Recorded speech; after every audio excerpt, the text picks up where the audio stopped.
तो प्रॉब्लम में बोल रखा है the ends A and B of a fixed straight line of length A and end A dash and B dash of another fixed straight line of length B slide upon the axis of X and axis of Y, one end on the axis of X and other end on the axis of Y.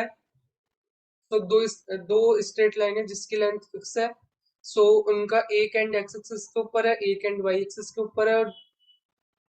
तो इसमें problem में बोल रखा है find the locus of the centre of the circle, जो इन चारों point से पास कर गए. यहाँ पे दो स्ट्रेट लाइन में चार पॉइंट बनेंगे, दो एक्स एक्सिस के ऊपर होंगे, दो वाई एक्सिस के ऊपर होंगे. चारों पॉइंट से जो पास करेगा सर्कल का अपन को यहाँ पर सेंटर बताना है. तो यहाँ पर मैं अपनी एक्स एक्सिस ड्रॉ करता हूँ, यहाँ पे मैं अपनी वाई एक्सिस ड्रॉ करता हूँ. एक स्ट्रेट लाइन ऐसे ले लेता है जिसका एक एंड यहाँ पर है जिसको मैं ए बोल रहा हूँ, एक एंड यहाँ पर है जिसको मैं बी बोल रहा हूँ. एक एंड तो एक्स एक्सिस के ऊपर है, एक एंड वाई एक्सिस के ऊपर है.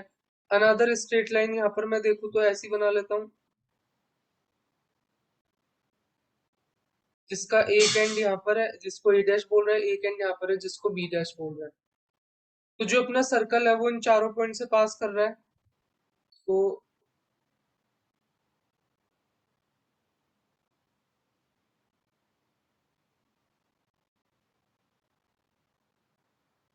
इस तरीके से इन चारों पॉइंट से पास कर रहा है.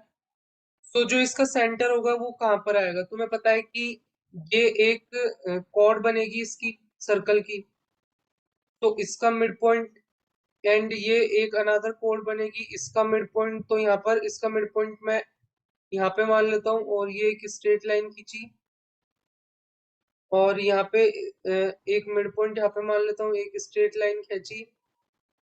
इन दोनों का जहाँ पे पॉइंट ऑफ इंटरसेक्शन आएगा वो अपना यहाँ पर सेंटर होगा. क्योंकि तुम्हें पता है कि यहाँ पर ये यहाँ से जो अपन परपेंडिकुलर डालते हैं तो वो यहाँ पर एकदम मिड पॉइंट पर इस कोड को बाइसेक्ट करता है और 90 डिग्री का ये एंगल है ही. ये भी इस कोड को बाइसेक्ट करता है और 90 डिग्री का एंगल है ही. सर्कल की प्रॉपर्टी में तुमने पढ़ा होगा. तो ये चीज है यहाँ पर. अब अपन क्या करता है कि एक और चीज यहाँ पे लेता है. ये जो एंगल है उसको मैं यहाँ पे थीटा बोल देता हूँ एंड ये जो एंगल है उसको मैं यहाँ पे फाई बोल देता हूँ. तो अगर तुम देखोगे तो ये भी एक कॉर्ड है सर्कल की, ये एक कॉर्ड है. सो ये जो एंगल, ये यहाँ पर ये एंगल देखो, ये कॉर्ड सबटेंड कर रही है सर्कल के एक पॉइंट के ऊपर. और ये यहाँ पर भी एक सर्कल का दूसरा पॉइंट ही है. तो यहाँ पर भी ये सेम कोड यहाँ पर ये एंगल सबटेंड करेगी. तुम अगर ये पॉइंट को, तो होता है ना जैसे ये सर्कल है यहाँ पर ये कॉर्ड होती है, तो इसको यहाँ पे दोनों पॉइंट को ज्वाइन कर दो तो सेम एंगल होगा यहाँ पर जो होगा. सो वैसे ही ये अपनी जो ए डैश एंड बी वाली कोड है उसका एक एंगल यहाँ पर और एक एंगल यहाँ पर, तो ये दोनों सेम होंगे. तो ये दोनों सेम है. ये एंगल अपन को पता है 90 है. ये एंगल मैंने थीटा माना है ये वाला, एंड ये वाला एंगल मैंने यहाँ पे फाई माना है. सो ये वाला एंगल तो दोनों में सेम हो गया. अब यहाँ पर ये जो एंगल आएगा वो सेम होगा ये एंगल के, क्योंकि ये ऐसे दो लाइनें क्रॉस करती है तो ये जो एंगल होता है सेम होता है दिस एंगल के. तो दो एंगल ये सेम हो गए. अब ये एंगल अपन ने फाइव माना है तो यहाँ पे ये एंगल भी यहाँ पर क्या हो जाएगा, रिमेनिंग एंगल फाइव. क्योंकि अगर इस ट्रायंगल में और इस ट्रायंगल में अगर दो एंगल सेम है तो तीसरा भी सेम ही होगा. तो ये दोनों एंगल यहाँ पर ये फाइव हो गया एंड ये भी फाइव हो गया. अब अपन क्या करेंगे, इसके बाद अगर अपन चेक करें तो ये फाइव है एंड ये थीटा माना है. सो और ये 90 डिग्री है. सो थीटा प्लस फाइव कितना हो जाएगा, 90 डिग्री, क्योंकि तीनों एंगल का सम 180 डिग्री आना चाहिए. तो एक रिलेशन ये अपन ने इंपॉर्टेंट रिलेशन यहाँ पे निकाला कि थीटा प्लस फाइव यहाँ पर 90 डिग्री आना चाहिए. अब अपन क्या करता है, एक और बार मैं फिगर ड्रॉ करता हूँ. तो ये अपनी एक स्ट्रेट लाइन थी, ये ए एंड बी, एंड ये अनदर स्ट्रेट लाइन थी, ये A dash and B dash, and ये जो अपना सर्कल है वो इन चार पॉइंट से पास कर रहा था. तो अब जैसे तुम्हें ए के कोऑर्डिनेट निकालना है, सो ए के कोऑर्डिनेट तुम कैसे निकालोगी. तो बेसिकली ये जो लेंथ है ए डैश बी डैश वाली वो तुम्हें कितनी दे रखी है, ए डैश बी डैश वाली लेंथ बी दे रखी है, सो ये लेंथ बी दे रखी है और ये एंगल तुमने फाई माना है।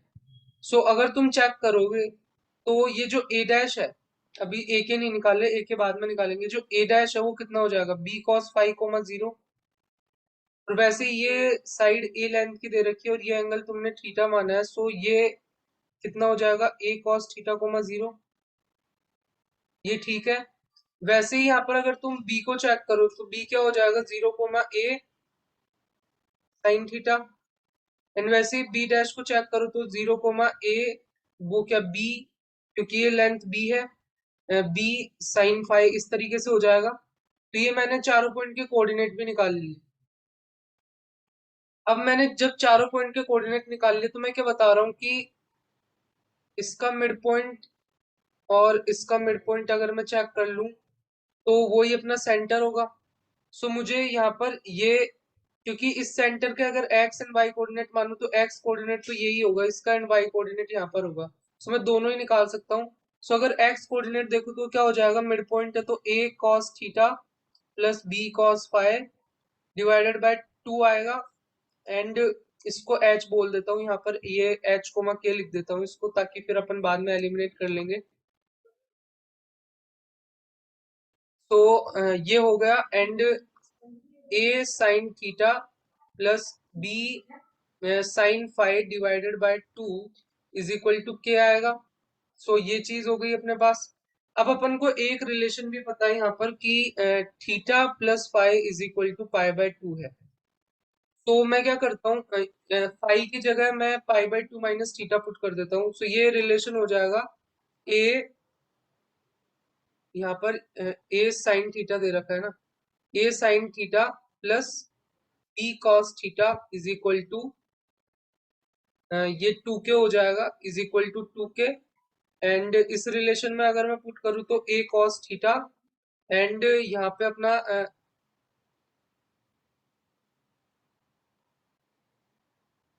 ए कॉस थीटा हो गया, एंड ये बी साइन थीटा हो जाएगा is equal to two H. बस अब अपन को क्या करना है, यहाँ से एलिमिनेट करना है थीटा को। तो थीटा को एलिमिनेट करने के लिए अपन के पास क्या है, sine theta and cos theta में इक्वेशन है, तो अपन sine theta and cos theta के लिए इक्वेशन को सॉल्व करेंगे। और फिर अपन को पता है कि जो sign square theta plus cos square theta है वो वन होता है, वो अपन अप्लाई करेंगे। सो अपन क्या करते हैं कि इस पूरी इक्वेशन में, जैसे मैं यहाँ पे क्या करता हूँ, इसको बी से मल्टीप्लाई कर देता हूँ। तो ये बी स्क्वायर हो जाएगा, एंड दिस, और इसको किससे मल्टीप्लाई करें, इसको ए से मल्टीप्लाई कर देते हैं, दिस। तो यहाँ पर अगर अपन देखें तो A B sine theta and A B sine theta बन रहा है। सो अगर मैं दोनों को सब्ट्रैक्ट कर दूं तो मेरे पास आएगा A square minus B square cos theta is equal to two A H minus two K B. So यहाँ से अगर मैं बोलूँ तो जो मेरा कॉस थीटा है वो हो जाएगा two A H minus two K B divided by A square minus B square, इस तरीके से।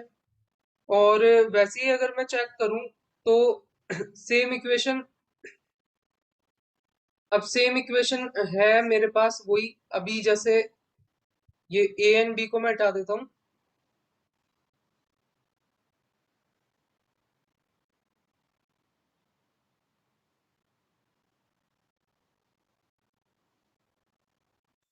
तो सेम इक्वेशन है अपने पास। अब मैं क्या करता हूँ, जैसे अभी मैंने cos थीटा के लिए सॉल्व किया, अब मैं यहाँ पर sin थीटा के लिए सॉल्व करूंगा। सो अब मैं क्या करता हूँ, इस इक्वेशन को b से मल्टीप्लाई कर देता हूँ और इस इक्वेशन को a से मल्टीप्लाई कर देता हूँ। सो अब जो a वाली, वो cos थीटा वाली टर्म है वो तो कैंसिल हो जाएगी, और यहाँ पे मेरे पास आएगा A square minus B square sine theta is equal to two A K minus two B H. तो यहाँ से जो साइन थीटा है वो मेरे पास आ जाएगा two A K minus two B H divided by A square minus B square, and फिर sine square theta plus cos square theta one होता है। सो हो जाएगा two A H minus two K B का whole square plus two A K minus two B H का whole square is equal to A square minus B square का whole square, कुछ इस तरीके से आ रहा है। और लास्ट में अपन को क्या करना है, एच कोमा के को यहाँ पर अपन एक्स कोमा वाई से रिप्लेस कर देंगे। So two A X minus two Y B plus two A Y minus two B X is equal to A square minus B square का होल स्क्वायर। तो ये जो सर्कल बना है अपना उसका लोकस के सेंटर का लोकस आ जाएगा। इस तरीके से अपन इसको सोल्व कर सकते हैं। सो तुम्हें अच्छा लगा होगा, अच्छा लगा हो तो लाइक करो, शेयर करो, सब्सक्राइब करो। मिलेंगे नेक्स्ट वीडियो में।